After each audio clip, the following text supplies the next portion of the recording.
Good evening, everyone. Probably for the last time in the year of our Lord 2025, we are here tonight, the eve before Christmas Eve, doing a special broadcast.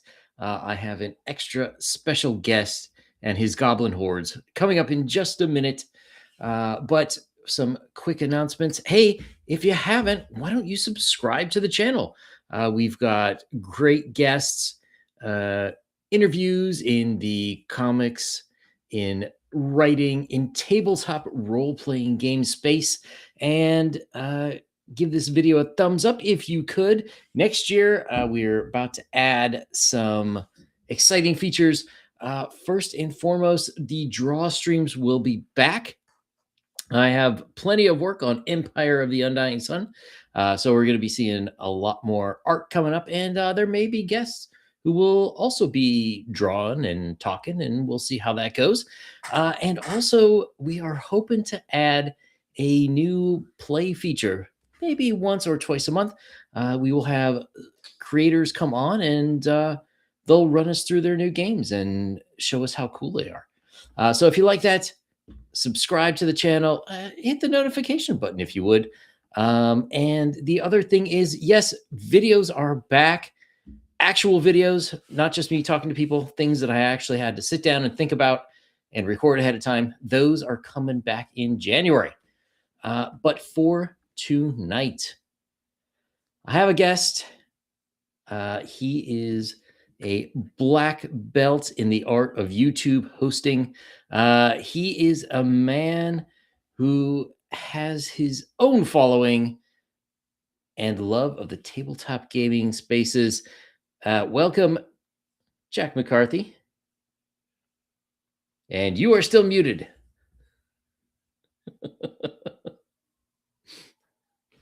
Wow. Boy, do I know how to make an entrance. Heck yeah. How is everybody doing tonight? Yang, how are you, sir? I am excellent. It has been a long year. It has been a long week, even though it's only Tuesday. I commiserate. And yet, whilst the joyous day is ahead of us, it does not promise to be relaxing for everyone. Yes. I am very happy that I will not be cooking anything this year. I will just be showing up to eat things. How about you, Big? That's a good place to be in, and I hope to be in the same place. Any big holiday plans? Not a one, and I like it that way. Nice. That's how it should be. So you have your own channel here on YouTube. You have gotten yourself quite a following. Last night, you even had the vaunted T-shirted historian. It was a lively conversation. We had a vigorous disagreement about Godzilla, as you do. Yes, and I was, well, I guess I was a little surprised at some of the Star Wars conversation as well. Oh, really? I didn't realize people were just that burned out. Like, yeah, I totally would not go see another movie with Rey Skywalker. But Mando season 1 and 2 were all right. I loved Andor. Even if there was not a Star Wars property, it's probably the best TV in about 10 years. Yeah, I do recall we discussed that when you were on my show. And I've heard that over and over again. I even brought that up last night specifically as one of the exceptional pieces, and he pointed out that I rightfully did not remember that Andor was a character in the movie Rogue One. Yeah, so I'm like, oh yeah, that's how much impact he made on me. And for some reason, I got in my head that Andor was the planet all this was taken on, or something like taking place. Silly me, I don't know. But no, it's as much as anything, I have resolutely determined not to give Disney my money. So I've refused to watch anything they put on Disney Plus just out of principle. And so the yeah. more they acquire, the less I'm able to watch. I do a lot of scraping the bottom of the bucket of B movies on Amazon Prime. I subscribe to Haya there because you know me, I love my wuxia movies. Heck yeah. Oh yeah, Uh, yeah, some good choice stuff up there. have you ever searched Amazon for like Amazon Prime? Their user interface is completely useless. Uh, Mhm. you can't find anything on there. But sometimes when you go through random things, one day I found like well over 100 kung fu instructional videos.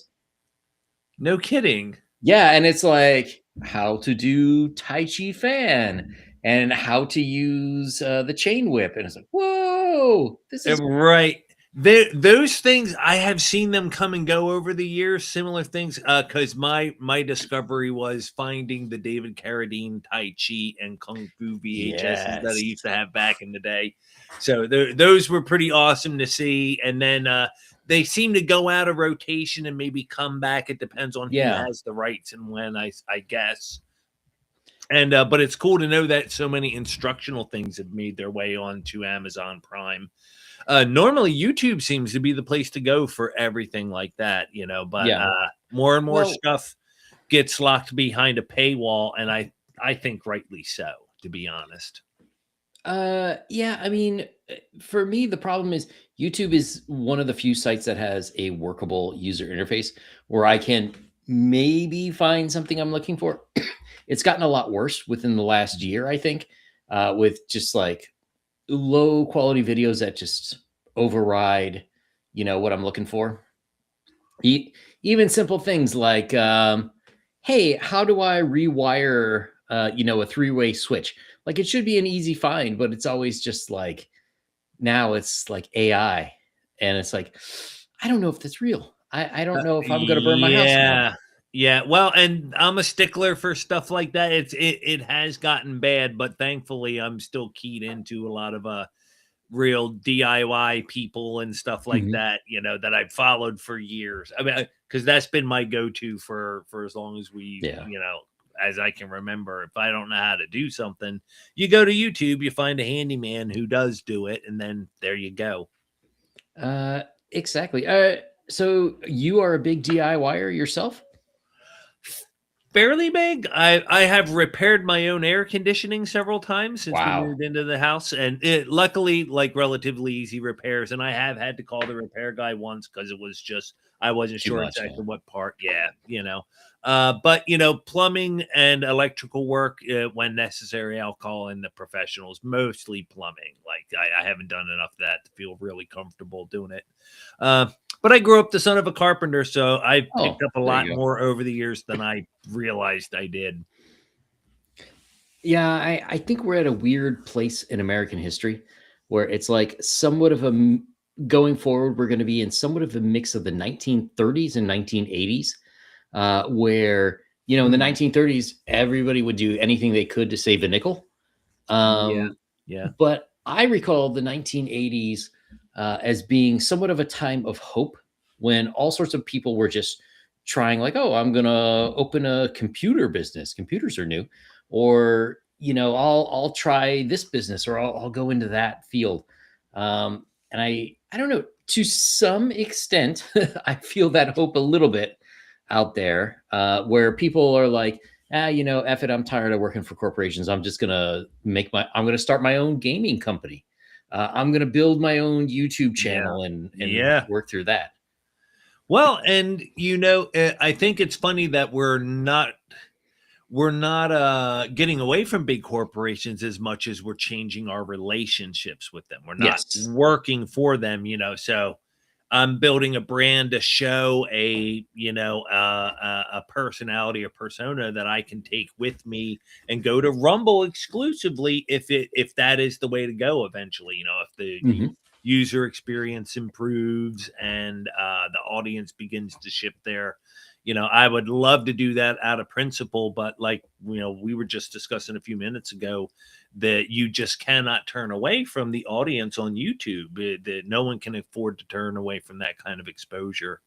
Yeah, it's well, Yeah, I mean, part of the problem is none of the other video sharing platforms have done enough to make it worth people's while. Like even Rumble, again, searching, trying to find the things I want to find. If you're not getting on that front page, like I don't know you exist, and people don't know I exist, and Yeah.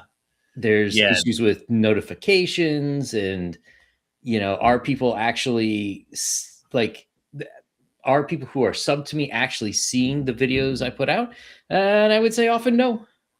Yeah, it does seem that way. Well, and Rumble's not alone. That's the Yep. experience on YouTube as well. I mean, very often you know, actively seek out my subscriptions tab and look at what's going on there rather than just sticking to my timeline or my feed or whatever they send me automatically, because they only seem to remember the last 10 channels I watched. And well, I watch a great variety of things. So there's a lot of Yeah, different subjects.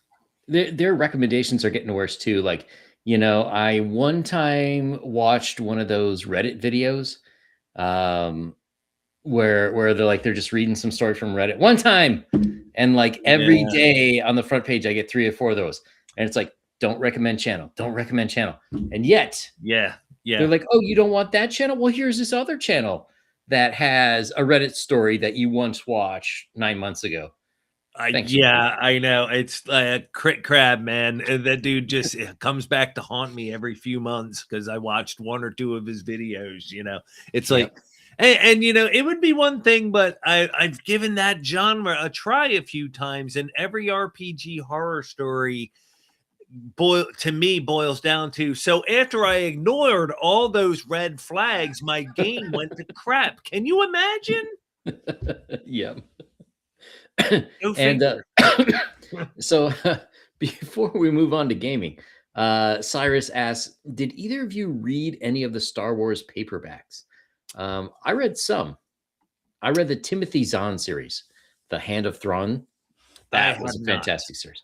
Oh, I've heard that really? was fantastic. The only Star Wars fiction I have read, other than a couple of like comic book adaptations or novelizations of the actual movies, I read 3 Han Solo books Oh, that I think are kind of infamous, and it's not in Empire space. It's not really to do with. It's over in what they call corporate space or something like that. oh, interesting. But I remember them being really fun stories. I don't remember the author, and I don't actually remember the titles. But it was one of those things I got through the science fiction book club as a kid in the 80s. Oh, very cool. Yeah, the Hand of Thrawn series. That's where Admiral Thrawn comes from, the blue guy with red eyes.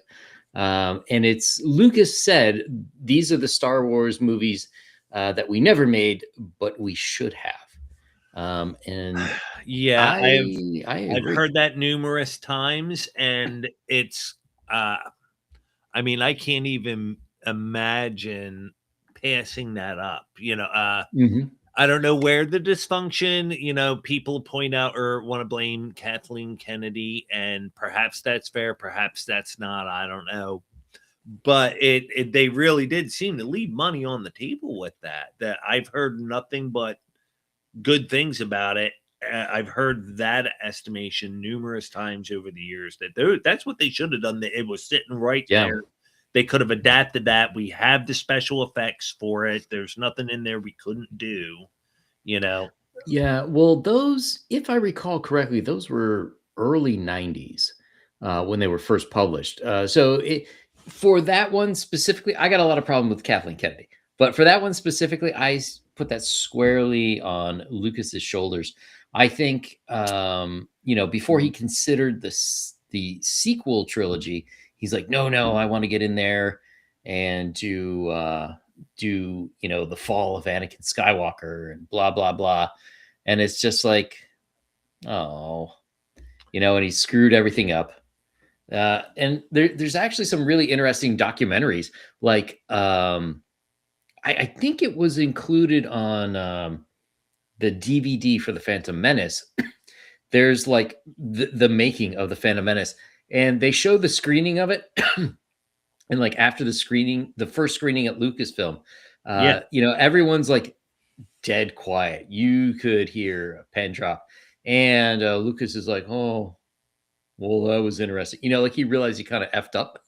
Yeah, yeah, yeah. Hear pin drop. Well, and that was my experiences. We waited all those years. I was skeptical of them when I heard them announced. I was kind of like, I'm not going to get my hopes up too high. But in the long run, I didn't care that much for the prequel films. I don't especially hate them, but I don't love them like I love the first three. So Yes, I they. had no enthusiasm built up for the sequel movies anyway. I have to say, I was totally psyched at that time. I was absolutely waiting for it. But by that point, it's very clear that Lucas has gotten so big that no one dared to tell him, like, "Hey, this sucks." Like, the what became A New Hope. It had Fox all up in his grill, telling him like, "This is no good, that's no good." He had his first wife, who totally saved it in editing. Mhm. He had Right. all sorts of people telling him like, "No." You had Carrie Fisher rewriting dialogue on sets. There's still videos of like Mhm. her and Mark Hamill and Harrison Ford, like on set, being like, "Yeah, this dialogue sucks. We can't say it." So we ended up getting better dialogue. But by the time the prequels came out, no one could really say that to them. Yes, he got carried away. I think there are similar examples of people who, without the rails in place, Mhm. they lost the recipe that really gave them the real genius. Sure. I put. Anecdotally, yeah, I've heard that the Marvel Studios kind of went that way. As early Oh, on, they had a council of people that you had to pass everything through, yes. that Kevin Feige didn't have free reign, and that's why the original set of movies were such crowd pleasers. I mean, whether you Yeah. think they were actually good or not, they were certainly crowd pleasers. Yeah, Um, absolutely. yeah, you don't make $20 billion without making somebody happy. Um, but Uh, I feel like that goodwill all bled into the success, and then eventually those guardrails went away for him, and that's when he had full reign, and it just yep. did not go well after that, in my estimation. I not to Yeah. offend anyone who loves the current Marvel stuff. I'm sure you people really exist. somewhere in an alternate timeline. For me, I would put Guillermo del Toro in the same category. Like he's not quite there yet, but after his recent Frankenstein, it was like, oh, That was not so okay. good. A lot of people absolutely love it, and I'm not going to say it was totally bad, but it was like the Frankenstein's monster. At some point he gets like everything is put together, and it's like you wouldn't even notice he had scars if he was walking down the street.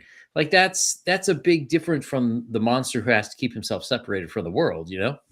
And then it was Yeah. just kind of boring. But I definitely put Peter Jackson in that category too.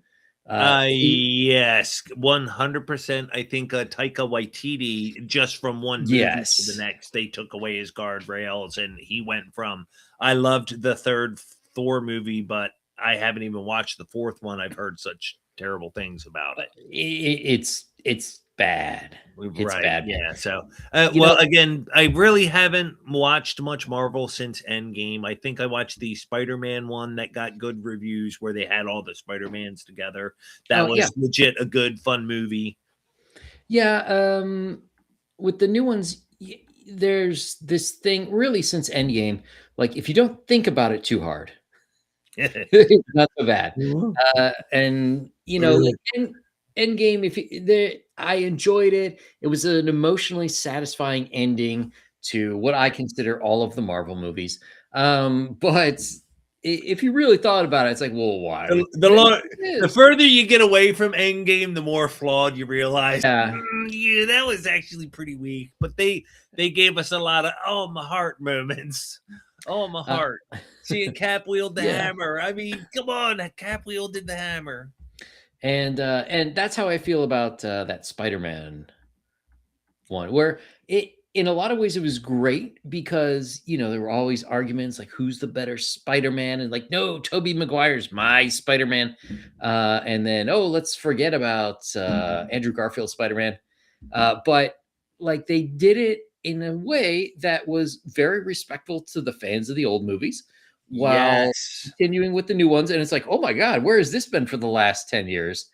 Yes. Oh But my if you think goodness. about it too much, it's It really does. yeah. The cracks begin to show. Just the very premise of it is okay. So the sorcerer supreme of the whole Earth universe keeps stopping his spell to reverse time and change the whole universe and what people know, to make exceptions for this kid and his my best friend and my girlfriend and my Aunt May and Yeah. everybody's got her. I want everything to be different, but everything to be the same. You get me, right? I mean, I remember Yeah. being a teenager. I remember wanting that. I just the part that sucks is Doctor Strange not going, kid, I think you need to go away and think about things for a little while. See, he agrees. He agrees. He's on my side in this. He's he sounds like he's a big Spider-Man fan there. Yeah, he absolutely is. Steve Rogers going back and living his life as intended was great. I don't know. If there was a way to send off that character, that is it. Yes. I think there's no other better respectful way. You can't just have him die.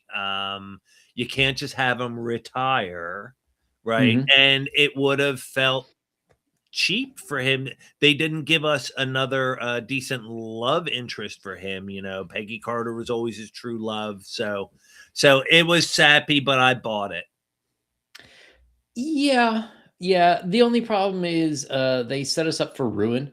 Like, first of all, they should have had old Steve Rogers come back in Falcon and the Winter Soldier, which is a series that, like, man, they really did the Falcon dirty in that whole series. It could have been good. The whole him becoming Captain America could have worked, but they just didn't want it to. That was my theory. Right. But yeah, they didn't do it well. They didn't support it. But from the moment they introduced Anthony Mackie as the Falcon, I was like, oh, he would make an awesome Captain America. I just wish they had given him a better movie. But to be honest, from what I've heard, that even the storyline and the source material of that story arc was not that good. It was really not well thought out. Yeah, I mean, I think the big problem with it is the Flag Smashers were terrible enemies. It's like another Marvel doesn't understand what makes a villain a villain.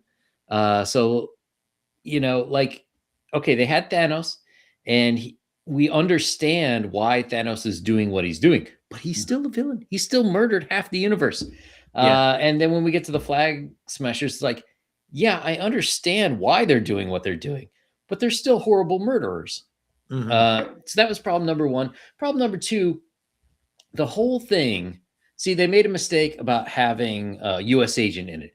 They shouldn't have had that, because originally, between Cap and U.S. agent, like, Captain America was like a 1960s, 70s leftist. He was like kind of a bleeding heart liberal. He was still pro-America, but he really believed in like freedom of speech and individual rights and all that. And U.S. agent, he was more like the response to all the violence that was going on then. He was like the Dirty Harry of superheroes, where he would do whatever. So then you have that dichotomy. But they didn't set that up. First, the whole Falcon and Winter Soldier should have been old Steve finds Bucky, and he says, hey, Sam is having a real problem. The U.S. government wants him to be kind of too gung ho. You know, he doesn't have the super serum, but he needs to fight for the values that we fought for when we went over to Europe. You know, and so Bucky should have helped Sam Wilson, becoming his Obi-Wan Kenobi and helping him to figure out how Ooh. can you be Captain America while not being Steve Rogers. And that was a whole thing. And it should have been in, like, I think it was in the last episode, like he figures out how to throw the shield and stuff like that. It should have been 10 episodes of that and 10 episodes of Sam Wilson saying, you know what, I can't be Steve Rogers. I'm not Steve Rogers. So I'm going to do it my way. And then he's still using the Falcon gear, but he's using that with the shield. So he becomes his own Captain America instead of like dollar store Steve Rogers. You know, that would have been a good series. So really focusing an entire story arc, a season on growing into the role and making it his own. That already Yep. sounds more interesting than what we got. Absolutely. And then, you know, Lee, don't make it I forget the guy's name, the black super soldier from the 1950s who was in jail the whole time. That probably don't remember. They Oh, had that. Blue Marvel? No, that was somebody else. No, I'm confusing that with the character from the comics. That was somebody they yeah. introduced in more recent years. But yeah, but they shouldn't have had him. You had all the flag smashers, like with the Mhm. super soldier serum. Don't have any of that. And it would have been great. And then when he becomes his own Captain America, then you could set up US Agent for the next season because now he has like a strong ideological position and you can have another superhero Mm. opposing that and you can work out the ideas between that. So it's funny too to hear you recommend that specifically because from what I've heard, US Agent is one of the few redeeming features of that season of the show. Yes, but he was set up to be the bad guy, but everybody loved him because Yes. he was very On earnest. fire. You know, what was he doing? He was rescuing fellow soldiers who were in trouble. He goes to save his BFF, who was effectively his Sam Wilson, his Falcon. You know, and even though he does it in like a dirty Harry kind of way, he's still ideologically aligned for good. Whereas with Sam Wilson's character, they've got him doing so many things. They've got like the weird racial stuff that really made no sense in that context. Like he couldn't get a loan at a bank. Why would first of all, why would he need a loan at the bank? He knows Pepper Potts. It's just Right. Yeah. Yeah. really It's like, you know, know, they and don't second of fund all, that stuff. yeah, and second of all, what bank wouldn't look at him and say, "Holy crap, we will pay," and it was only like $50,000 or something. Like, "We will Right. pay Yeah. you Yeah. Oh, $50,000 to be in the heroes who defeated Thanos. We will pay you $50,000 to be in commercials for us." yeah, exactly. I was like, Yeah, oh, like how does this guy have oh, trouble getting money? You know, you're hurting and me, Yang. You're hurting me. I didn't know this stuff. Ignorance is bliss. it was Uh, it was a oh, rough series trying to watch that. so, But you know, so it could have been so much stronger. There's have you no. always Mhm. hated yourself and you do that stuff to yourself? I mean, Well, I or, did some reviews for the channel, so yes, I uh, do it for you. I do it for you people. right, right. It's you watch it so I don't have to. That's great. That's right. Thank you, Yang. Thank you for your service, man. Hi, woo, Um, virtue signaling. Mm. so Cyrus asks, "Who's the best Batman?" Oh, I have an answer that will cause people to shriek from here to Gotham. Yeah, who's that? Val Kilmer. Really? Yep. That's interesting. Hands down, Hmm. he was not served by a great script or a great movie. Yeah, Hands down, the best actor to ever play Batman. that's in it. He You know, it's been so he long since I've embodied seen his. he embodied Batman and Bruce Wayne both That is true. exactly as they are supposed to be. We didn't get Hmm. the kind of wacky Michael Keaton kind of Batman, right? Which I loved. I love Michael Keaton. That was great, right? George Clooney, we won't talk about. And who else do you have? Adam West. Yeah. I don't care for the uh I actually do not care for the Dark Knight movies. I've watched them. They're Oh, okay. I don't interesting. hate them, but not on my list of favorites. And as a matter of fact, the Bane movie is downright stupid. The only thing I like about that movie is his voice, which everyone else hates. Oh, I see, Batman. You're about to have your spine broken, Yeah, that really did it for me. That's the only thing I actually liked out of that movie. The rest of it all, just Yeah. I don't You care. know, it's interesting because I have to kind of agree with you. I sort of like those movies. The first two, anyways. I think the second one was very well written, but none of them were really good Batman movies. You know what I mean? Like if it were some other superhero, as opposed to Batman, like maybe it would have been better. Oh my god! Kevin Smith has addressed this, and I'm going to paraphrase him. He quoted Tim Burton during one of his talks. He said, Tim Burton once said, "Anyone who knows me knows I've never read a comic book, and I never would." And he says, Ooh. "Well, that explains the first two Batman movies, right?" So Yeah, that's true. That's true. he based them mostly off the TV show with his own, Tim Burton-esque aesthetics to it. Oh, that's interesting. What did you think about the Robert Patton one? It was okay. I did not like it. Did not care for the Catwoman. I mean, Mm, I liked it. Again, when the standout part is the villain and a small villain, not even the main villain, uh, yeah. the Penguin. That was great. And of course, that iconic scene of the car coming through the flames Yeah, yeah, yeah. that was legitimately awesome. So a few high points, but overall, it was a miss for me as a movie. I too many plot holes, too many inconsistencies with the character. Don't really like the Mm. direction, and I didn't feel like Robert Patton really cared about it. Uh, I don't know. I kind of liked it. This was the first one to me where Batman was a detective, which I thought was really Hmm. missing from the comics.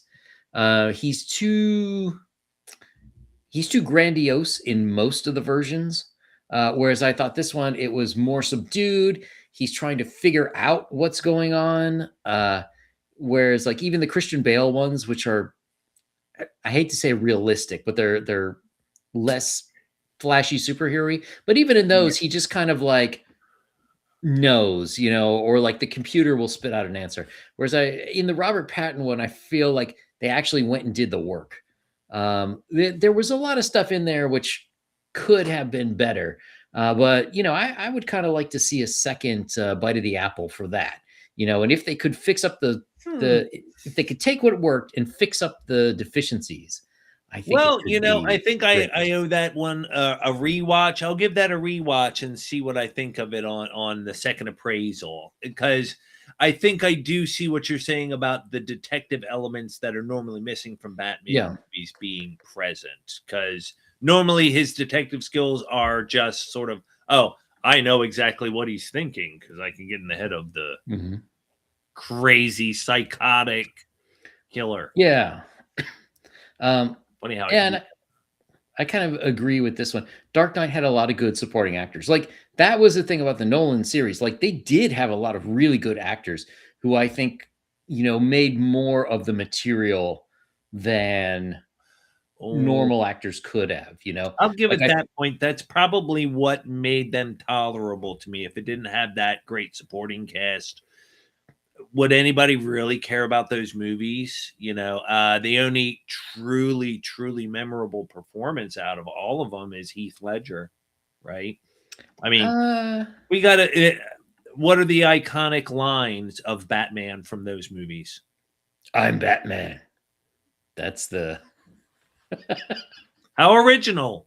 You must have slaved for hours to come up with that bit of dialogue. Never heard that one um before.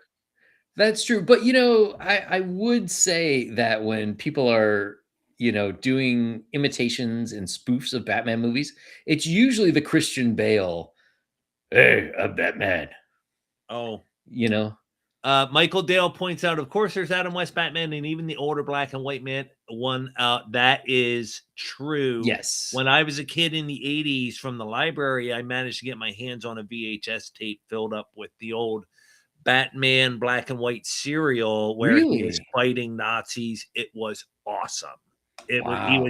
he was hunting down Nazis in America. He was an anti-Nazi fighter just from That's the awesome. 40s.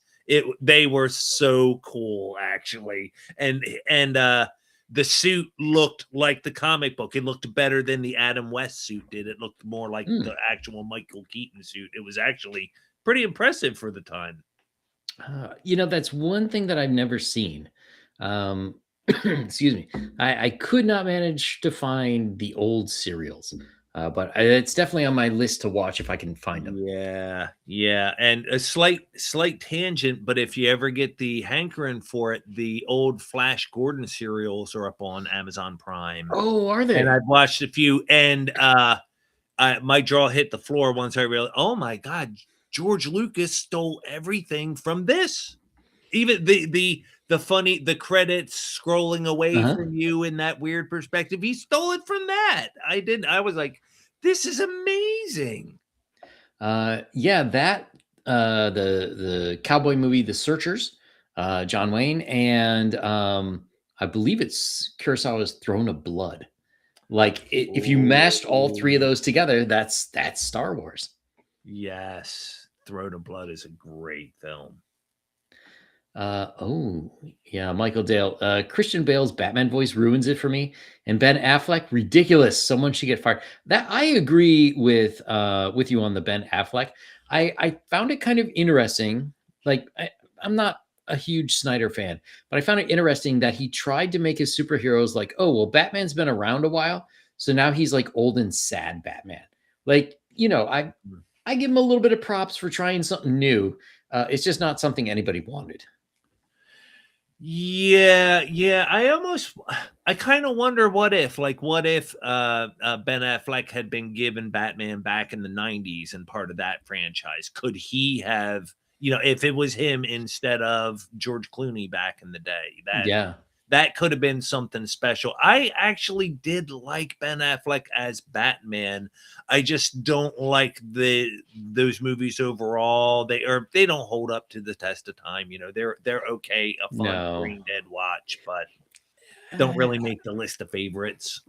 I mean, Ben Affleck can be a good actor. I just don't think we saw that in any of the Snyder Batman films. There was just nothing for him to kind of hang his hat on. And the other part is he's older, and he's not in Batman shape. He would be like Batman from Batman Beyond, where he's like, okay, Terry, Pattinson? go do it. No, Ben Affleck. I Like, mean, but yeah, but Ben Affleck's not in Batman shape, but Pattinson? Why yeah, are he I mean, skinny? I mean, he didn't exactly wow me with the physique that I recall in that movie. So I yeah, think Ben Affleck was in better shape playing Batman than Pattinson was. yeah, I need yeah. side You by might be side. right on that. Somebody do a photo comparison and tag me on Twitter or something. I need experts to weigh in on this. He I'm was out of my great as depth. the Angel of Death and Dogma. But I didn't love Dogma.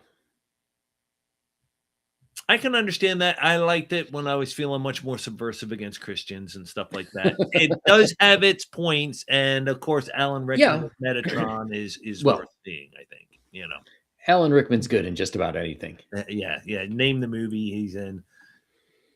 Have you ever seen A Cut Above? True Alan Rickman fan question. No, I have not. Then you are not a true Alan Rickman fan. You must watch A Cut Above. Okay, Found I'll out have to in the check that chat out. if you've watched A Cut Above or even know what I'm talking about, and I know Velma does. Velma remembers that movie. Yeah, so Michael mentions Kilmer Batman, too over the top comic book style of a movie for me. Cast was great, but movie. Yeah, Right. I agree. The movie, he was not served by a good movie. I stand by my statement that he is the best actor to play Batman. He did it the best, despite not having a good script.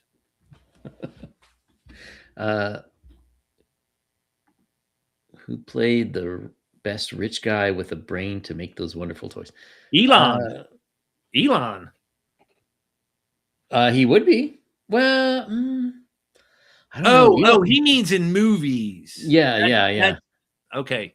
Not the movie we call life, but the no, in movies. Well, and now we've got Yang gone. So I've taken over the show. The goblins have taken command. Oh, he's back. Sorry, I had to sneeze. So the goblins, that was their diversion. They're now going to mount their main offensive soon, I'm sure. But speaking of best rich guy who makes those wonderful toys, Tony Stark. Robert Downey Jr. was a star casting for me. Similar character, very different themes, but also the characters that historically have grappled with their own deeply flawed character in some way. Yeah, I agree. He was fantastic in the at least the first Iron Man, and maybe the first two, were what would have happened if the modern interpretation of Batman wasn't like it is. Like, I would say the modern interpretation is he is Batman and Bruce Wayne is the alter ego, which I don't like that overall. But with Tony Stark Iron Man, we get to see, Tony Stark, like you said, grappling with his demons. He's in the cave. He's got to be more than he could be. He's got to do sleuthing, figure out that Obadiah Stane is, trying to kill him, trying to take over the company. So we get to see him do more Bruce Wayne things than we ever see in any Batman movie. Beautiful synopsis. I love that. That's a great comparison. And again, just definitive proof that Iron Man is the superior hero. That should hurt some heads. That should get some hate mail. Yeah, and I liked too that it really set up potential ideological differences in the Marvel universe. Like, one of the great things was he was BFFs with Steve Rogers, and he had all that hero worship because his father would talk about him all the time. But they were like on opposite ends of political spectra in Civil War, and like that was set up very well, whether they intended that or not. But I think having the superheroes take specific ideological positions, whether you agree with them or not, as long as they're reasonable for that character, is great. We never saw any of that in any of Snyder's guys. I mean, they kind of sort of tried it in Batman versus Superman, but then their moms were named Martha, so it was all okay.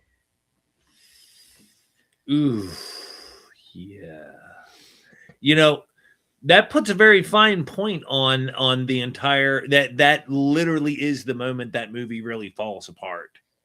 Yes. It's like it was kind of almost hanging together up until that point. You got a good scrappy fight scene between the two of them that was done well with practical effects as well as CGI, and then that happened. Yep. I mean, there were some things that I didn't like from earlier in the movie. I didn't like Batman basically killing people, going around with machine guns, and and they kind of try to set up the Flash thing from the future, and like it was just weird. Oh, okay, pardon me. I got to turn in my Alan Rickman card because Velma's telling me she thinks it was called Blow Dry, not A Cut Above. I think A Cut Above was the salon he worked for in that movie. Yes, it's a movie about cutting hair competitively. That sounds awesome. Watch it. It's Alan Rickman. You will thank me.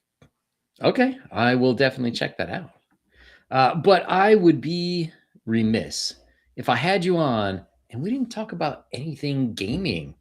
Well, I do kind of, revolve most of my life around that particular activity. So it's funny you should bring it up when you have me on. So one thing I guess I didn't realize is that, so you do have a background of playing 5e. Somewhat, right? A little bit. Very Okay. little. So my Mhm. 5e experience consists of 1 or 2 solo jaunts when I bought the books back around the time they were released, and then I played a one shot or two with somebody I met through X, and he got me into a couple of one shots, and that was my first time playing online, really.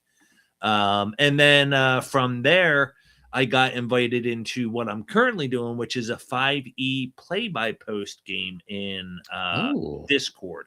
And that's been super interesting. It's being run by Serious DM. It's called Drakenheim. Great story. We've actually even just wrapped up the first phase of the campaign, and we're launching into a new one where, big changes in the world. They're Mhm. doing different experiments of how to take Bronstein principles that have been discussed a lot in recent times. The one-to-one time, the Yep. downtime orders, that those kind of more war game elements and faction play, in addition to like trying to create a world where people can play their singular adventurers in. And been really very fun, very interesting, and a lot of lessons for me to learn immediately in the first iteration of the campaign I was playing in. He said, you can play whatever you want, go through the monster manual, pick what you want, and you can play that, and that'll be your faction leader, and we'll build a faction around that. So we've got a world with ancient dragons and archmages. It was like anything from the monster manual or a 20th level PC from the player's handbook. If you want, Nice. do what you want, right? And build your faction from there. And there was all kinds of craziness going on, awesome stuff, wizards, warlocks, ancient dragons. And the first character I played, I took over a faction someone else started, was actually a beholder.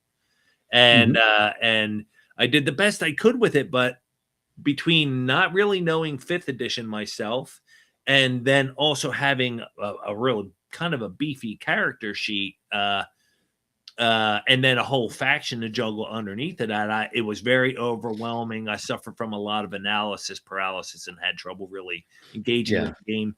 And frankly, role playing a beholder is more difficult than I estimated. I figured, I'll get a feel for it. I'll make something up. It'll stick. It was really kind of hard to come up with fiendish plans. So that then I antagonized some powerful wizards and they wiped me out. So that faction was done. It was good. I think I'm going to do something a little bit more low key. And I said I'll play a tribe of goblins. And it's okay. So I'm a little 5th level goblin out in the middle of the woods somewhere, leading a little tribe, and we're trying to be good guys. We're protecting people and stuff like that. At that point, I really began to engage with the game better, because instead of looking at this huge map, Thunder Moose, glad to see you, bro. Hey. Instead of having to engage with this whole map and make a grand strategy, I was able to focus in on my little section of forest with a couple of towns nearby and start on a lower level. And that was a better, easier introduction for me into not just learning 5e, but playing a faction and making real movements in the world. So that was where, my involvement with the game really ticked up, and it's been a great story, tons of fun, and a lot of interesting stuff happening. We're now in the next iteration, instead of everybody playing big beasts, everybody's starting out as a first level character, but we're still sort of trying to launch factions and build nations and see how the world shapes itself, instead of the Interesting. DM deciding there's an evil wizard over there doing something or other, and waiting for you guys to come and stop him from whatever he's about to do. There's really a player over there playing an evil wizard, and he's got plans, and we got to keep an eye on him, right? Because Hmm. in the previous phase of the campaign, bad things happened when we didn't keep an eye on the bad guys. Really bad things. DM Raptor, I'm looking at you, DM Raptor, King Eldon, Undead Uh, Plagues. Ugh, it was ugly, but that's tons of fun. interesting. Actually, I'm having a great time with that. I'm curious in the future to hear how that goes. Uh, for me, I always thought like level one characters, really shouldn't have much influence on the world at all. So I'm interested in seeing how, as level one, you go about starting to build factions and whatnot. It's an interesting place to start.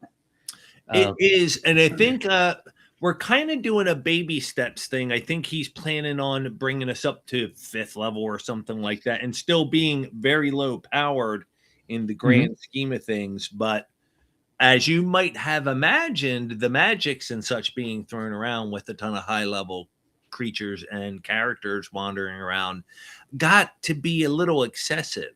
Yeah. Constant meteor swarms and time stops and cliffs, and it's there are many powerful gameplay loops to be exploited, of which I know none. It was like, I'm sitting there with a little goblin with my finger up my nose, watching all these meteor swarms and spells and death spell and everything going off.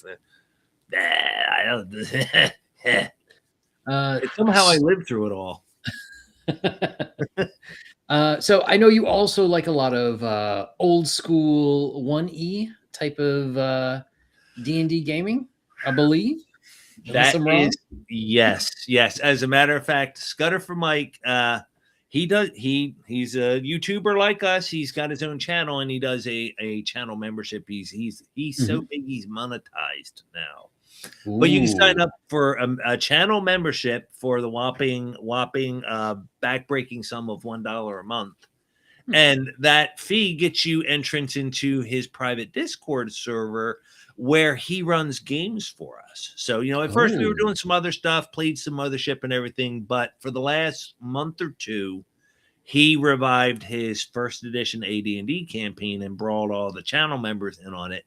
And it has been so much fun.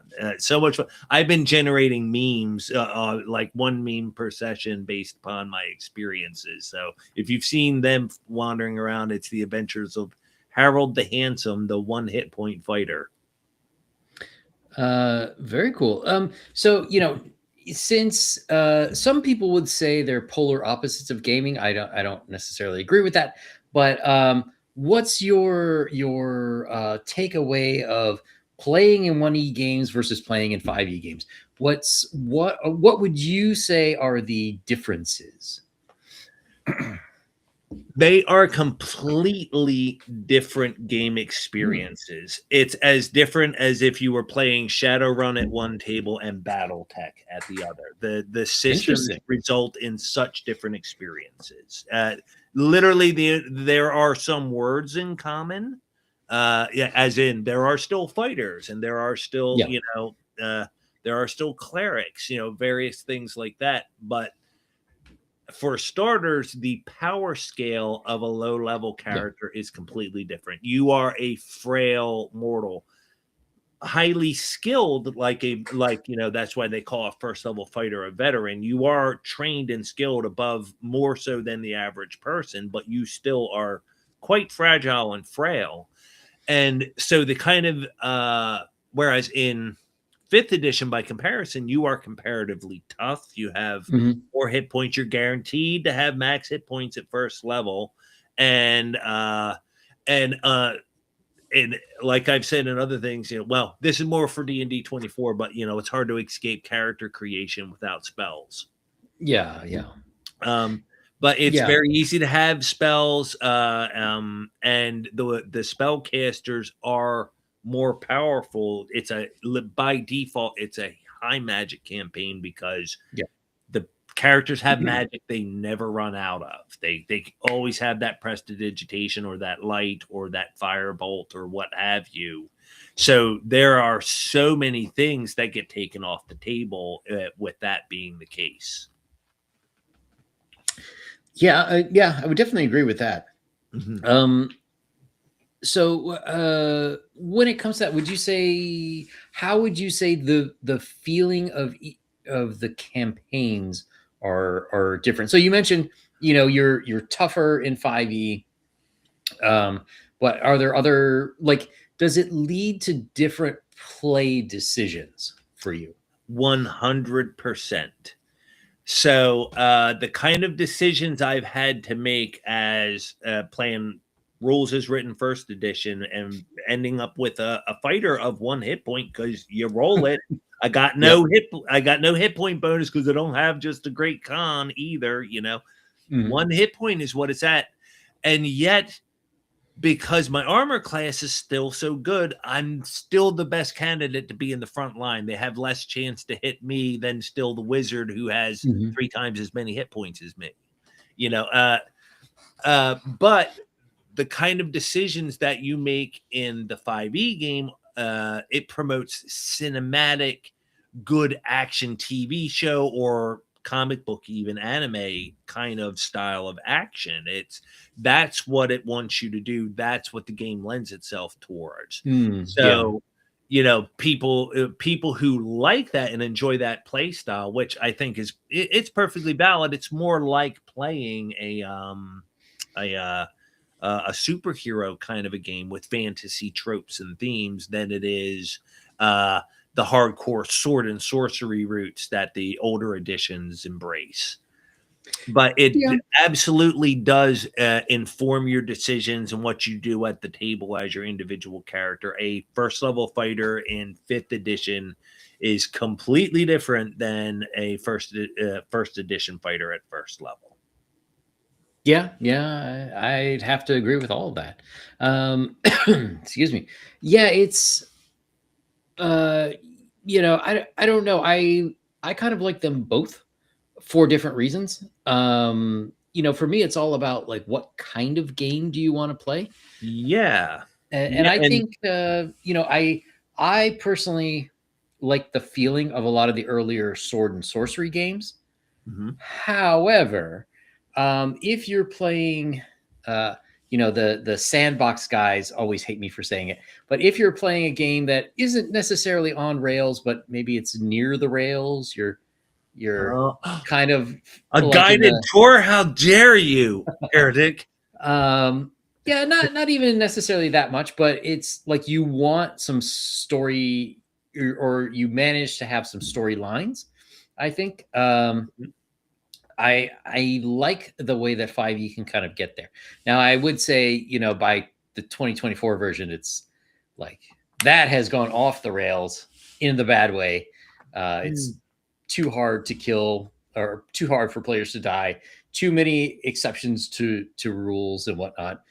Okay. But the 2014, if you're there with the release version, I think it's fairly decent. Um, you know, over time, I think I've said this before, but that's my general opinion of every edition of D&D. It is Yeah, actually at its best if you use just the 3 core books. And if you stick to those 3 core books, use just those, make your players stay within those books, you will actually have a great campaign, whether it's 4th edition, 3rd edition, or, even 1st edition. Because even in 1st yeah. edition, once you introduce Unearthed Arcana, your campaign goes way over there. It's out of your hands now. Yeah, that's kind of the problem, at least from a business sense. Like once you release those core books, you have to release something else to make money. And Yes. people can only play so many campaigns, so you could only make so much money selling campaign guides. Yeah. So it's like, oh, okay, let's update the rules. Let's, parrying and pushing people back when you're hitting them and this stuff, and things that maybe were features of higher level play for like a fighter or a wizard or whatever. Like now it's reduced to earlier, and the characters are even more powerful early on. Uh, So I understand the problem you're talking about, and I even have a solution. mhm. Okay, No so hear me out. deuces. You understand that like they said, once people have bought the core books, that's it for them, Yeah, and we know that in the modern audience, especially by and large, a lot of people only buy the player's handbook if they never intend on yeah, dungeon mastery. So what do? They make all the player options. They make things that players want to consume. yeah. Now, let's go back to the halcyon days of TSR. How did Gary originally solve that problem? They had the core books. What do we sell them? Modules, Yep. right? Problem being, well, again, you're limiting it to the DMs. That's like making more rule books, adventure books, only DMs buy them, which is like 10% of the population. Da-da-da-da-da-da. Solo modules, game books. Make something for the players to buy that they can use themselves. Yeah.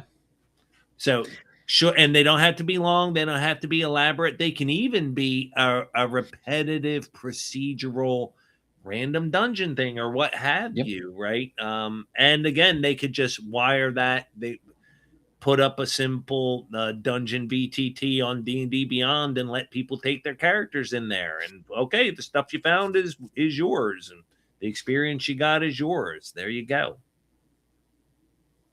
Yeah. I mean, my only problem with that is that, if I'm running a game and somebody's like grinding out solo mods, and the party's like 5th level, and the next time the fighter's 10th level, like that, what position does that put me in?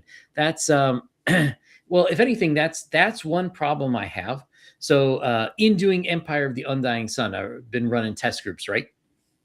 And when sometimes people will have to drop out of test groups for various in real life reasons, and we Sure. go trying to pick somebody else up, and it's like I'll post something on Roll20 for it, and then I'll get a response that's like, "Hi, I play a tiefling blood hunter whose parents died in a horrible fire, and he had their blood on them, and now he goes through the world in angst to try to, it's like, yo, bro, just roll some dice, just pick a character. It's you don't need that. So to me, like, having your character, like when you only have one character and you're taking that from game to game to game, if that character dies, people are more likely to take that personally. Whereas, like, as like a 1E player, you probably have a folder of extra characters already rolled up just in case. Hey, I would be remiss not to mention the Dungeon Delver and say Crom, get Crom, because You need it. anyone who has rolled up a first edition character by hand knows that it can be a troublesome experience to the point where you do need a guide from Dundermoose if you're going to do it by hand. But Crom is push of a button. It's I can do this all day. Give me another character. Give me another character. Give me another character. Oh, what do you know? This one's chaotic evil. Oop, did I say that out loud? It's funny you mentioned that because for anyone who does not know, I played in the Dungeon Delvers Friday night Gamma World game. And after he came out with Crom, we were like, dude, you need to make this for Gamma World because you're blowing through, like, some of us were rolling up like 2 characters a session. It's like, come on, man, you gotta do something about that. Yeah. I mean, come on, man. If we're playing Back Me, fine. It takes me 5 minutes to roll up a character. Yeah. Like, roll the stats, choose your class. That's it. Beyond that, we don't have to matter. I got to highlight too, Dundermoose. In Trollopolis, my level 1 wizard started with level 5 guys. I stayed behind them, cast my 1 spell per game, and lived to rake in a ton of gold and XP. Now, this is a difference between the editions I would like to highlight is in the older editions, for those who aren't aware, each class has their own level table and requires their own levels, amounts of experience to progress up through the levels. Unlike the modern, 5th edition and later editions ones, those basically doubled with each additional level. So it was 2,000 XP to get the 2nd level as a fighter, and then 4,000 to get the 3rd, and then 8,000 to get the 4th, so on and so forth up the line. Well, one of the buried gems of genius in AD&D is in that math, because if I'm playing a 5th level wizard and I just made 5th level wizard and that's 50,000 XP, Dundermoose joined on that session. He's got 0 XP. He's a 1st level wizard. Well, by the time I've earned another 50,000 XP to make it to 6th level, he's earned 50,000 XP and is just hitting 5th level. In the long term, you are only ever 1 level behind the party in general when you're playing 1E. It's actually kind of designed for you to join at 1st level, no matter what level the rest of the party is. So Dundermoose says, we used a rule that the treasure and XP shares were proportional to level, so there wasn't a slingshot effect. Even so, there's a lot of things that, particularly beating monsters, that they would be getting fractions of XPs because of the way you divide the character level by the XP total, compared to the first level character. You're the only one who's getting full XP for that. But then again, in the early editions, the XP you're getting from defeating monsters is a pittance. Everything comes from treasure, whether it's coin or magic items. And that's the real thing that's going to cause you to level up, and is going to cause level disparities within your party, because each treasure item, magic item, comes with an XP value, and that XP goes in full to the person who gets the character that gets that item. It doesn't get spread out equally to everybody. Yeah. Oh, thank you, Thunder Moose. I didn't know that it was raw how they wanted to divvy up the XP, because Mike's interesting. Mike, our dungeon master, Scudder from Mike, is given whoever gets the magic item is the guy who gets the XP for it. See, that was Gamma World basically worked the same way, and I did not like that. I did not like that at all. Now, leveling in Gamma World is not that exciting.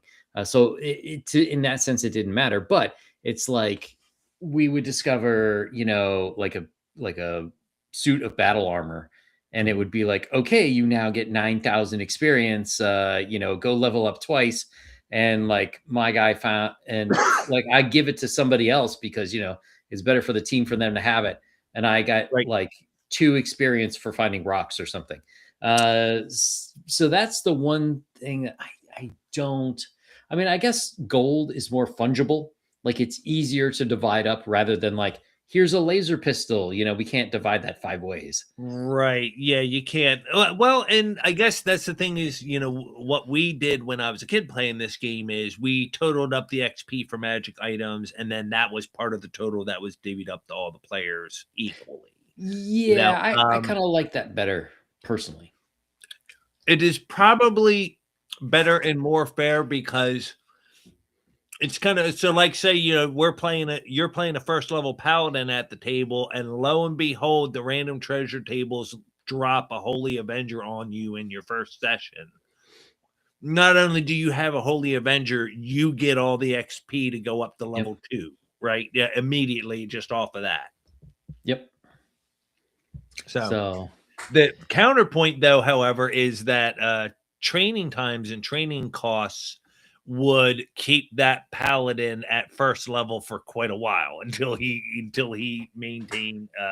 attained a significant amount of wealth.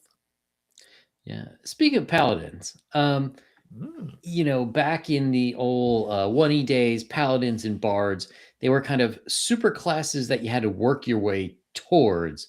Do you think modern gaming sort of suffers from a lack of it? So certainly 5E, all classes are basically available from the beginning, but even other systems, Draw, Steel, I believe Pathfinders are like that. You don't have those heroic classes that you have to work, that are aspirational classes. Let me put it that way. Well, I think it is to the detriment of the game, and it's one of the things that makes every class feel samey same when you play them. And part of the complaint of what makes a dwarf different than an orc in the rules, except for the aesthetic? One has green skin, the other has a beard. Now, going back to those original ones, those differences were baked more into it. And to go one of our modern sensibilities is it for some reason pains us greatly to say, no, sorry, you just don't have the talent to do that, which is the case for first edition paladins. The fact that you need a 17 charisma, just rolling a 17 is a rare thing in first edition, depending on the rules you're using to generate your ability scores. But then to have a minimum of 17 charisma in order to be a paladin. That weeded out most characters. So you were lucky if you had a decent strength or any other decent stats. But, there were other minimums that you had to meet, but it was entirely possible to be, hey, I'm a paladin, but my strength is a 12 or something, you're not going to be sweeping the battlefield clean anytime soon. But that's one of those things that is missing, is that there are these special classes or castes or type of characters that you can only be if you're lucky or born into the right position, or you had to put great effort into acquiring those skills, because that's what the bard was. That was the original prestige class. You had to get to at least 5th level as a fighter, and then switch to a thief, and get to at least 7th level as a thief, and then you switched over to drill, and then that's when you were officially a bard. Don't quote me on that. It's probably different. But and yeah, Dunder Moose is saying gold feels relatively meaningless in 5e. Yes. Interesting comment. Go ahead. Oh, I was going to say it kind of, I understand what he's saying, because first of all, people give out gold like candy, for not great reasons, in my opinion. I think characters should start as relatively poor for at least the first several levels.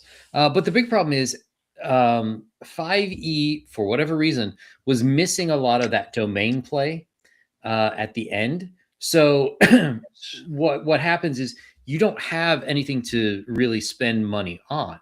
A set of full plate armor, I think, is like 1,500 gold, which is still a good amount of money in 5e. So it would really take a player time to work up to a set of full plate. But where you really get gold is like, okay, you inherit or you build a fortification. You have to have staff for that fortification. You're probably going to have peasants in the area that you need to protect, and maybe sometimes you need to supplement them if there's a bad harvest or whatever. You're going to need money for fighting people and for armies, and the ridiculous amounts of gold that you can get in 5e absolutely works just fine when you have like 5 things platoons to spend that of gold on. 5 groups of archers and whatnot. Yeah, paying for troops. However, and that's the counterpoint. That's the strike against 5e, is none of that is baseline in the core books. You have to go to other books or other editions. And first edition, it's all in those core books. So I definitely give my nod to 1E in that area. Like it's definitely a more complete system. And also I think that's why a lot of people complain about higher level play in 5e, is because it tends to be more of the same, because like you're just fighting monsters and enemies that have bigger pools of hit points at like, is there that much of a difference between level 8 and 15? To me, it's not that much. Whereas if you have the domain fighting in there, it gives you a lot more opportunity to you could have your player versus different units of players, and also the stakes are much higher. You have hit on the key difference, right? And it's a little bit, it's even a bit bigger than what you encapsulated with the domain play, is that the reason high level play fails is you're not supposed to be just crawling dungeons anymore and fighting monsters. You're supposed to change the type of game you're playing. So if you don't want to build a domain, then fine. If you're a high level rogue, you should be starting a thieves guild. You should start spying. You should start high level heist. You should have smaller thieves working. If you're a cleric, you build yourself a temple and follow those things. You're supposed to play a completely different game. And while it's talked about, they mention it in the core rules with the various tiers, they don't really go into much detail in telling you how to structure those adventures, what they should look like, or to my knowledge, even producing adventures that do that for you. I think that's why so many people are like, harkening back to Birthright as such a popular setting because that sort of was baked into an earlier edition. Yeah. So here we said D&D is a unity of complex systems. The modern version takes some of those and acts like they are the whole. You can't take out half the gameplay and play with the same rewards. Yeah, I'd agree. So I would say that, well, like Jack was saying, they are kind of different games. Number one. So, I would never say that 5e is the same as 1e. I would, if I had to give a knock to the 1e stuff, I think now, 50 years down the line, we can understand how your game is going to change when you change parts of those rules. So XP for killing monsters only. In some ways that makes sense. You don't have the fights and arguments over loot as much, or the over reliance on it, but you get murder hobos. XP for gold, it fixes up a lot of the problems. Yes. With, well, there's no reason to be a murder hobo if all you have to do is steal the gold, number one. And number two, it does make it easier to have disparities in levels. Yes. So there's that. And then you also have the other one that I'm totally blanking on, milestone leveling. And one of the yes. Mm-hmm. one of the big arguments against that, of course, is it can feel too much like a video game. Like, okay, we beat the big boss, now we level up. And that leads to, in my opinion, very boring play.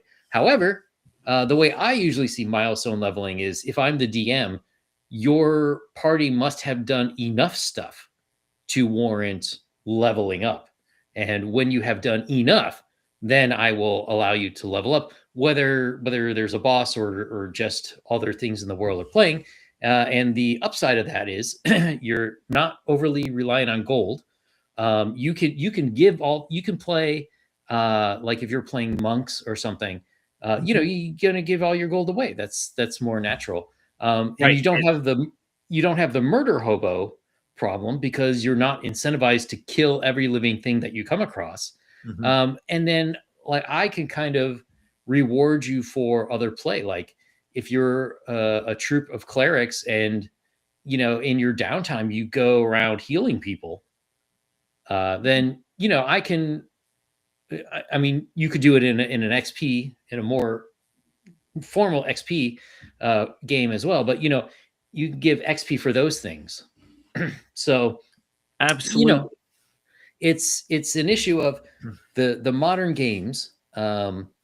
You should have a choice, and I really think that authors who are making the games should explain to potential DMs and players, like, look, if you're using these kind of rules, you tend to get these kind of outcomes, and so it's up to the DMs to understand what kind of game they want to play.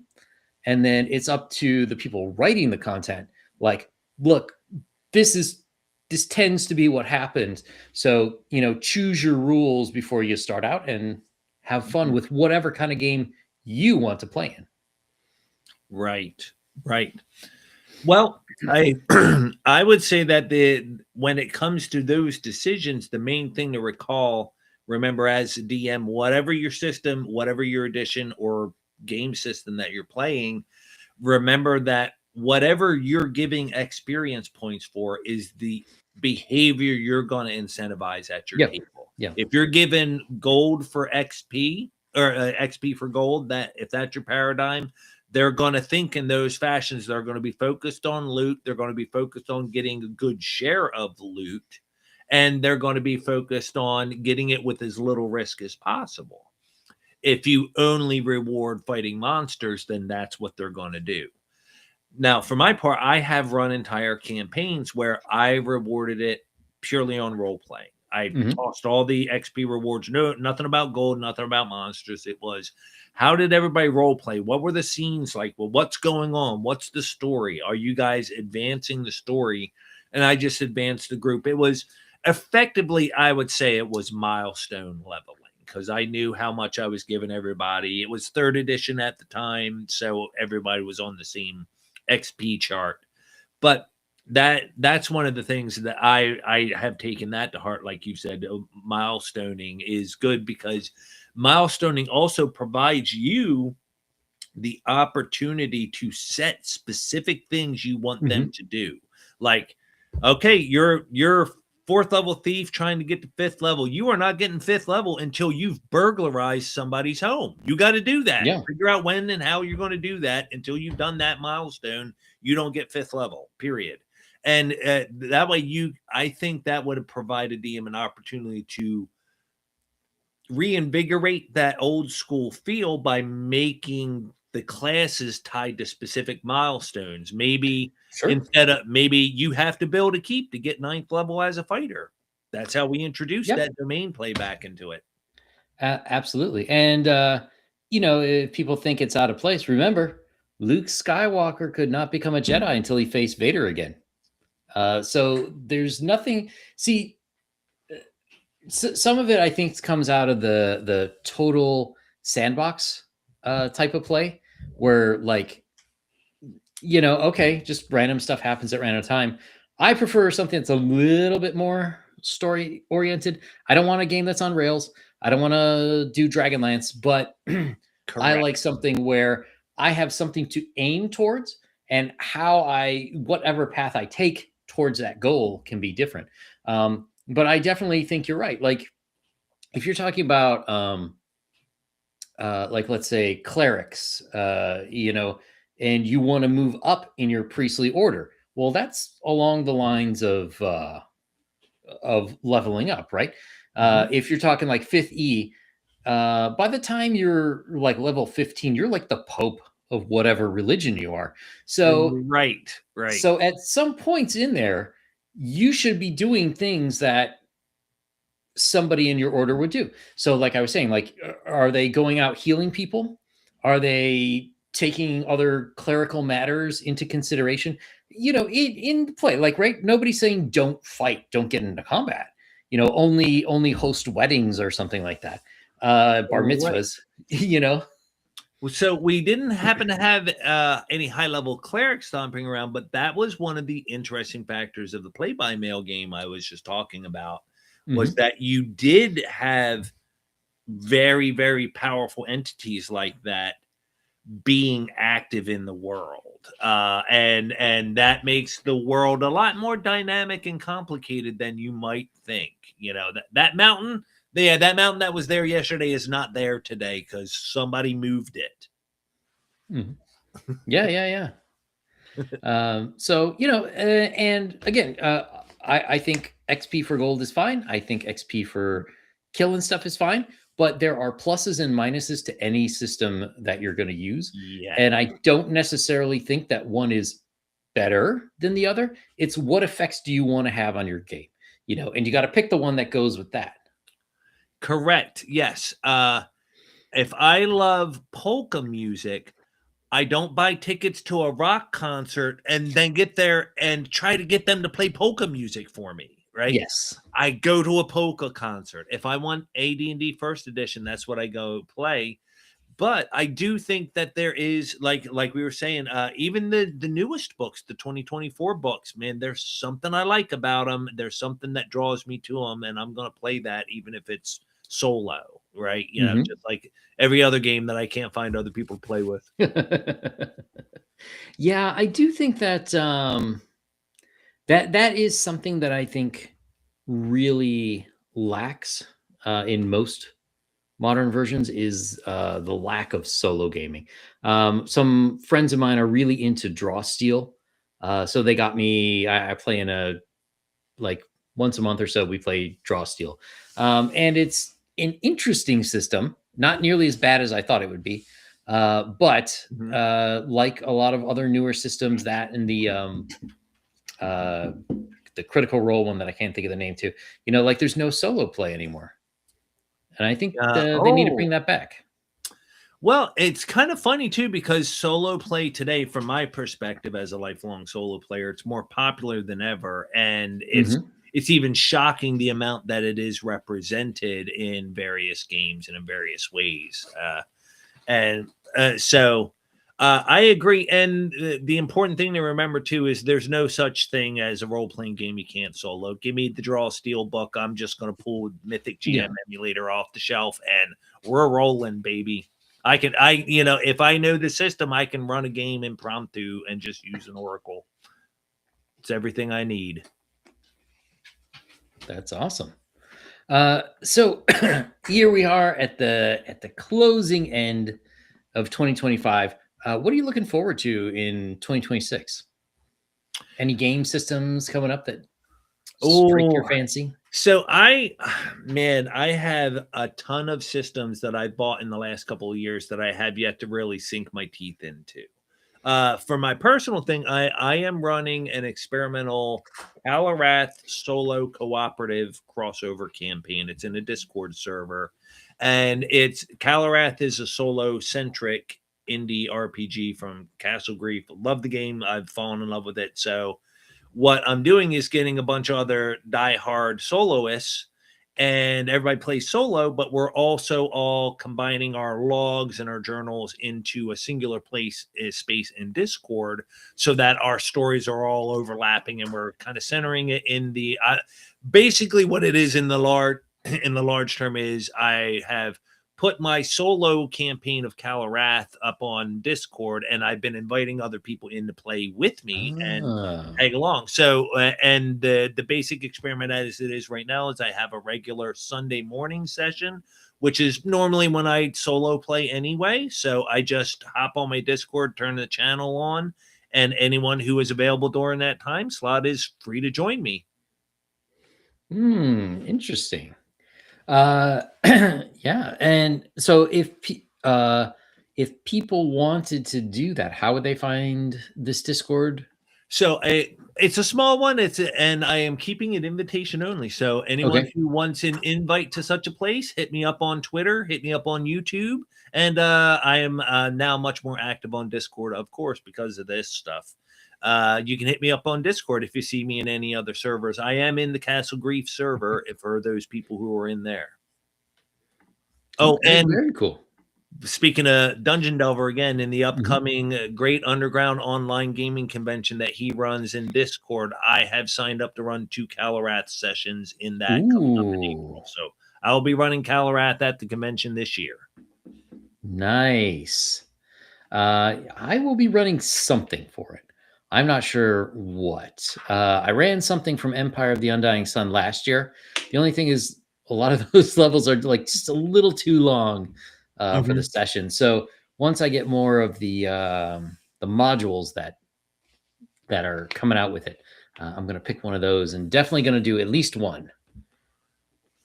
That's great. And I'm so happy that you got the funding goal, that you've got the 1st edition and 5th edition versions are coming out of Empire of Undying Sun. So that's definitely something to look forward to in 2026. Oh, yeah.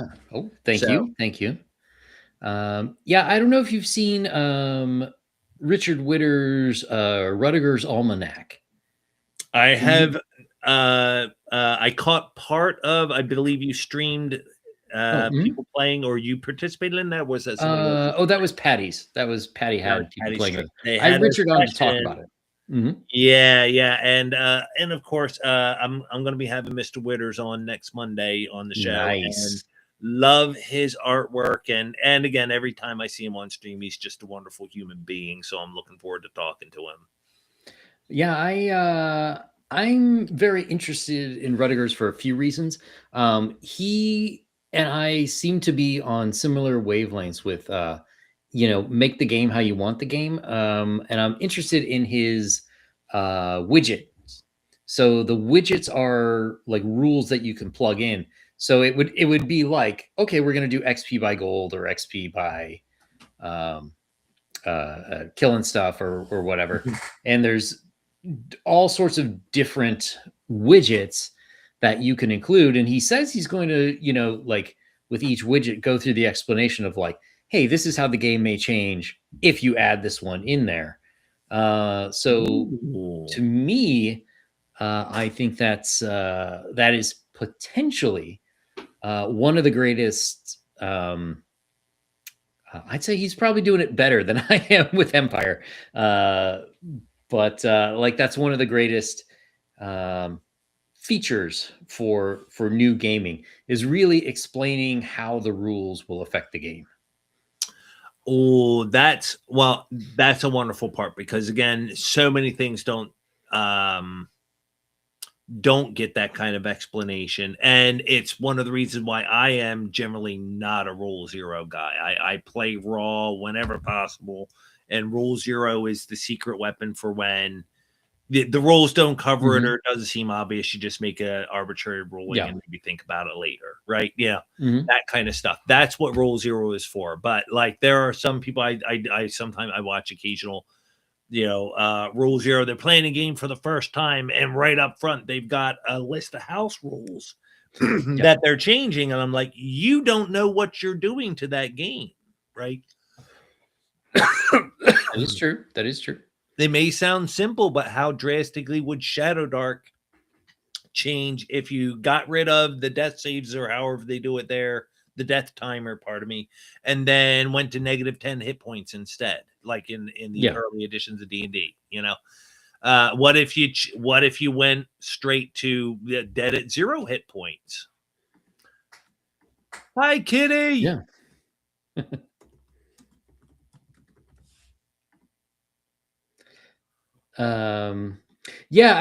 So that's one of the most interesting things about it for me. Also, it does seem, it seems that it's well thought out, and it seems like it's easy to get into.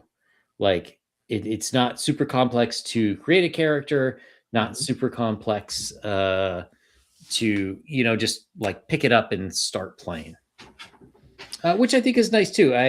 A lot of people might disagree with me. I think that was one of the benefits of 5e is that it was much more simple than, like, let's say 3.5 and some guaranteed, yes, and some other versions, which it just happened to hit at the right time when we had an influx of new people to the hobby, so it was easy for them to pick up. Right. And I don't think that's an accident. I think that it was well timed. I wouldn't put it past WotC to have paid for that product placement in Stranger Things in the first place. It makes sense. It fits the story that they would be playing Dungeons and Dragons of all things, but they could have, who knows if maybe they'd been playing Star Trek, the role playing game or something. Imagine the old NASA box there. But absolutely. I digress. That's definitely it was great to see 5e, even though I didn't indulge in it or play it at the time. It was just something I didn't have the time at that point in time, and but I really liked them on reading them and thought pretty highly of them. I thought, well, it's a very different game, but this 5e is much closer to the original game than even 3 or 3.5, in my opinion. Those versions were too much of a good thing. Great for players, terrible for dungeon masters. Yeah. I agree with that. Let's see. Michael says, only part of our Rudiger's playtest? For shame, Jack, for shame. No, that was a good episode. I accept the shame. It was, I got interrupted. I got a job. The Pun King wants to know, is Jack's skeleton working out? This is what I do in the off season.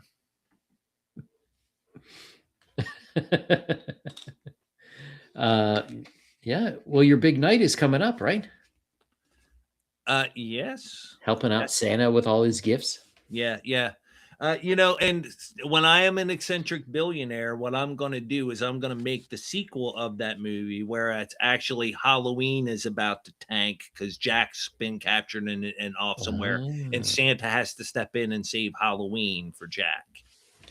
That would be. Yes, I agree. My only problem is not Tim Robbins. What's that guy's name? The director. Tim Burton. Tim Burton. Thank you. Yes. Yeah. Tim Burton is another one of those directors who has fallen. in my Well, opinion. hey, can I? Here's the thing. This will make you feel better. Tim Burton really didn't do anything for that movie but put his name on it. That's true. It was, I believe, it's the All same guys from the Leica. writing, the direction, the models, everything was other people. He just happened to. He was the producer, give him due credit, stuff like that. But so it is possible for him to put his ego aside and gather together talented people and let them do their thing. I don't know if he can still do that. Like to go back to Del Toro, like you mentioned, I have to Yeah. say that he gets a lifelong ride free pass from me just for Pinocchio. I don't know. I couldn't get through that Pinocchio. The one that was on Netflix, right? Yeah. I got through like half of it, and it was Pardon like, me. I'll give him that. Yeah, the story is not that great nor faithful to the original. I still liked it, but it holds a place in my heart because it's traditional old school stop motion animation. The whole thing is, minimal that's to true. no CGI, and you got to respect that level of dedication in the modern age. Yes, I agree. I actually met some of the animators from Nightmare Before Christmas back in the '90s. They were very cool, and so I know they did James and the Giant Peach, and I believe that that's the same group that went to form Leica, who's been doing like Kubo and the Two Strings and some Not of that stuff. familiar with those. I think it's. Oh, you haven't seen Kubo? Oh, Mm. Kubo's fantastic. It came out maybe 5 years ago or something. Okay. If I'm sure it's either on Netflix or Amazon, but check it out if you can. I'll look it up. I don't do the Netflix thing anymore, but I No. occasionally I slum it and then I resubscribe for a month or two, get caught up on something, then I get disgusted and unsubscribe again. Yeah, we get it free with our phone service, so Oh, it's like, bundles. That's how you they know, get you. that's right. Oh yeah, I would watch it if I was getting it for free somewhere. Which, I don't pay attention to such things. Chances are I am getting it free from somewhere and I just don't know. Yeah, it's amazing.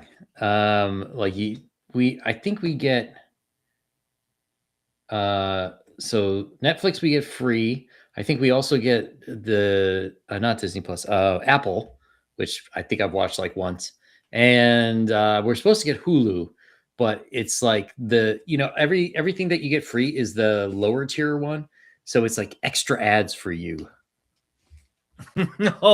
Don't be so broke great. if you want to watch stuff.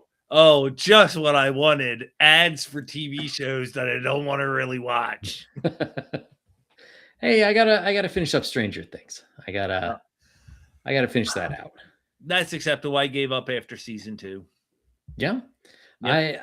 It's funny because I've been watching some commentaries online and they're like, oh, the horrors of season 3. I was like, what? You mean season 2? Because that was the boring one for me.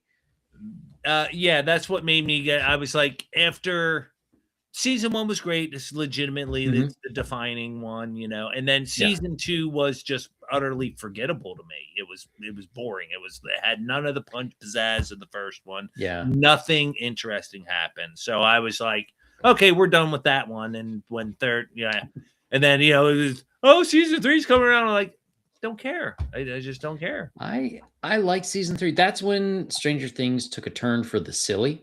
But it was great because season 3 was all about like mall culture and Russians invading America. It's like, yes, there's nothing more I could want in my pseudo 80s TV than Cold War and excessive capitalism. All right, I might try it at some point in the future. I make no promises.